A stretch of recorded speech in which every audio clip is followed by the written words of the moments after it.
Hello everyone, this is Romy. Oops, huwag naman ang scroll. Pag-usapan natin kung ano at bakit ko pinili ang Singapore. So ito guys, first of all, isa talaga sa pangarap ko na bansa yung Singapore. Kaya gusto ko talaga pumunta dito. And now, wish come true, nandito na ako sa Singapore. So, kaya pala sobrang dami din na magbalak magpunta sa Singapore kasi nga bukod sa sahod mo, may matatanggap ka pang additional na sahod. So, ipapaliwanag ko sa inyo kung ano yung additional na sahod na yan. Sa ano kasi, bawat agency dito, mandatory talaga nila yun. Bali, iaano nila doon sa holiday or day off mo every Sunday. Kapag hindi ka nag-take ng holiday or day off every month, halimbawa 4 times a month or 4 Sunday in a month. Kapag yung 4 na Sunday na yan, hindi ka nag-take ng holiday, automatic yan, ibibigay sa iyo ng amo mo yung $100. Kasi every Sunday na ikaw ay nagtatrabaho, pero dapat off mo yon, pero nagtrabaho ka, bibigyan ka ni amo ng $25. So, yun ang pinaka maganda dito sa Singapore. Kagaya ko, sa isang buwan, 2 beses lang ako mag-off.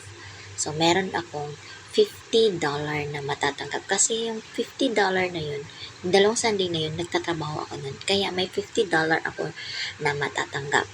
Yung 2 off ko, walang bayad yun. Kasi nga, off ka, hindi ka nagtrabaho.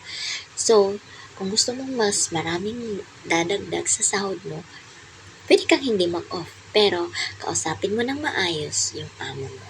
And then, ito pa ang pinakamaganda. Sa Singapore, mandatory din nila yung every 6 months and a year, may interview sila sa embahada. Or dito sa Singapore, tinatawag nilang MOM, M-O-M, Ministry of Ministry of Mandatory, I don't know, basta, yun na yun. Hindi ko, nakalimutan ko ang ibig sabihin ng MOM, basta M-O-M yun siya. Yun ang mag-interview sa inyo every 6 months. Kakamustahin kayo, kung okay ba kayo sa amo nyo, tatanungin kayo kung ano yung mga ginagawa ng amo nyo, tatanungin kayo kung okay ba yung pagkain nyo, tatanungin kayo kung safety ba yung bahay nyo, ganun, lahat ng dapat tinatanong sa ating mga kapwa OFW, tinatanong yan dito sa Singapore.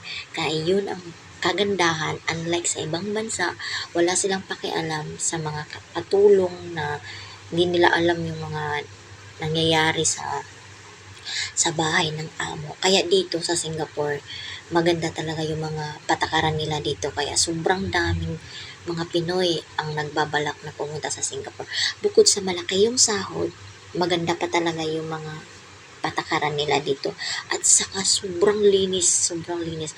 Parang Pinas lang din tong Singapore. Malit lang siya, kaya hindi masyadong dito, yung mga bahay, hindi masyadong mga malalaki. Kasi nga, maliit lang talaga tong Singapore. Mas malaki pa yung Pinas kaysa sa Singapore.